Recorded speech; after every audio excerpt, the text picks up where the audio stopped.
Hi everyone, I'm Evangeline here at etrailer. Today we're going to be talking about toilets, specifically how to choose a portable toilet.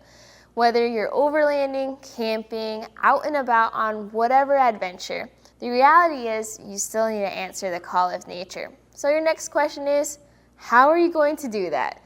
Well, here are some options right here for you. I have a favorite. Let's see which one's the best fit for you. Now, it's a topic not everyone really talks about pretty often, but did you know there's actually a bunch of different options for you? You can start from the bare bones where you pack out at the end of your trip with baggies. You might have a bucket. Some of them have screw-on attachments with bags, and those are going to be a bit messy, a bit smelly, and a bit gross. You can then upgrade to your portable toilets like these, where they have their self-contained containers, they have little flushes, they have your traditional toilet seat, but they're very portable.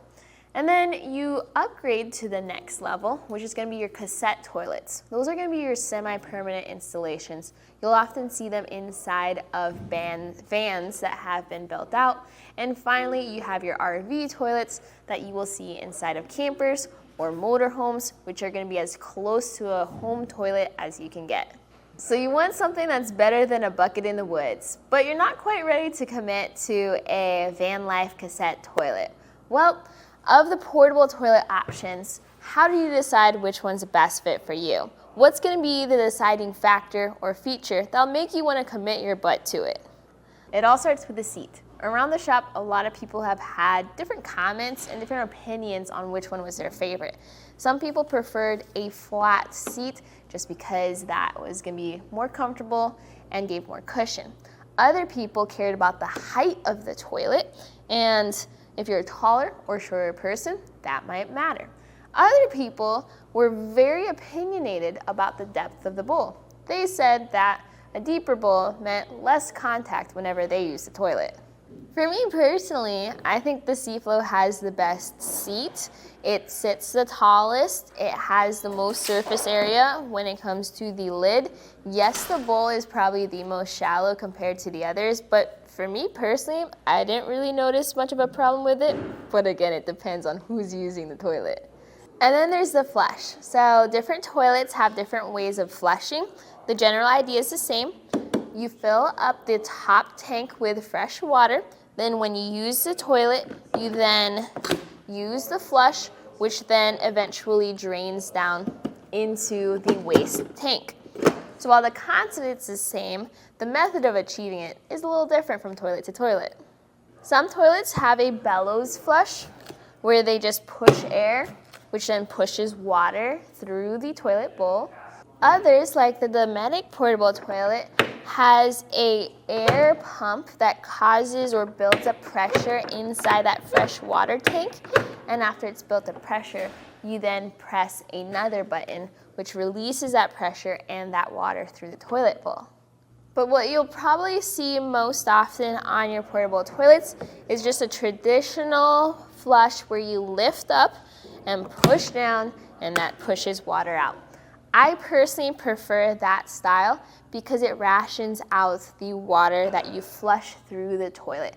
You'll be able to count every single time how many flushes you may have used on the toilet, which will keep track of your water levels and your waste levels. And that's going to be the next deciding factor. How much capacity do you even need? With how many people you have on your trip, what size of toilet should you expect to bring? Well, of the different options for toilets, they usually have different size ranges. The Thetford Porta Potties is a great example of it. They have their 2.6 gallon version here, as well as their 3.2 gallon over here. And that's going to be the capacity of your waste. So, to make things a lot more simple, let's say it's you and someone else, so a group of two, and you're out for a 3-day weekend for a trip outdoors away from any toilet. You're gonna need the smaller porta potty. That should be sufficient for your trip. But let's say you have a family of 4 and you're out for a whole week. Well, you're gonna need a larger toilet, and that's where 3.2 gallons is gonna be helpful. Then you go into the other numbers like Is this gonna be a liquids only toilet? Are you allowing solids? Things like that. Well, that's a conversation for you and your family. And if you're not about having that conversation, well, sometimes your toilet will tell you. Some toilets have waste indicators on them, which are just going to be indicators of the level of waste, which will help you figure out when it's time to dump your toilet. So once you use your toilet, how are you supposed to dispose of the contents of your waste tank? Well, that's going to be the not as fun part with a portable toilet. But let's try to make it a little bit easier here. Are you more concerned about how you're going to carry your waste tank? Or are you more concerned about how you are dumping your waste tank? Because when you need to dump your waste tank, you have mainly two options.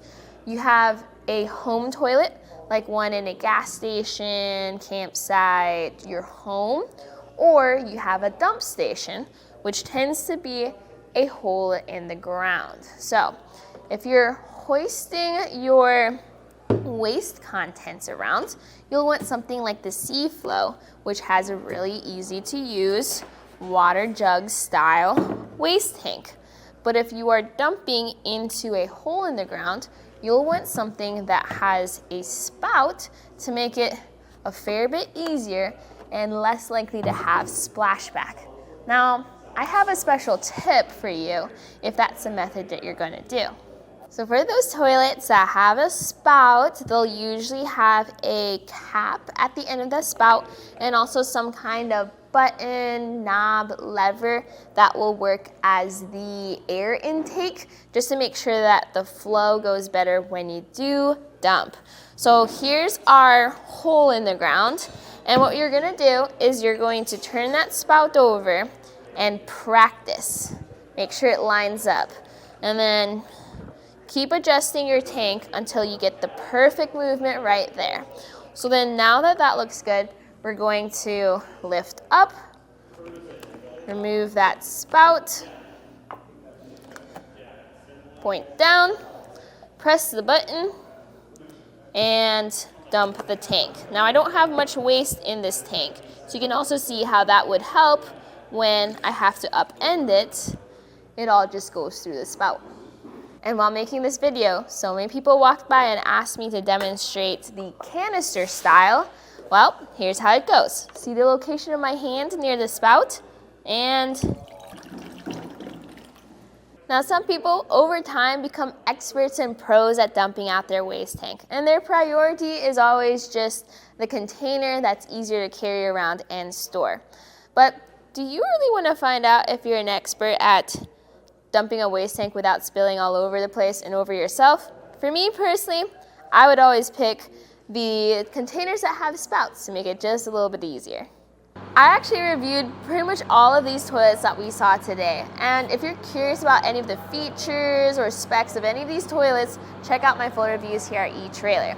So if you were to ask me though, which one is my favorite toilet, well, I'd have to say the Thetford Porta Potty 345. It has all the features that I care about. I think it looks good.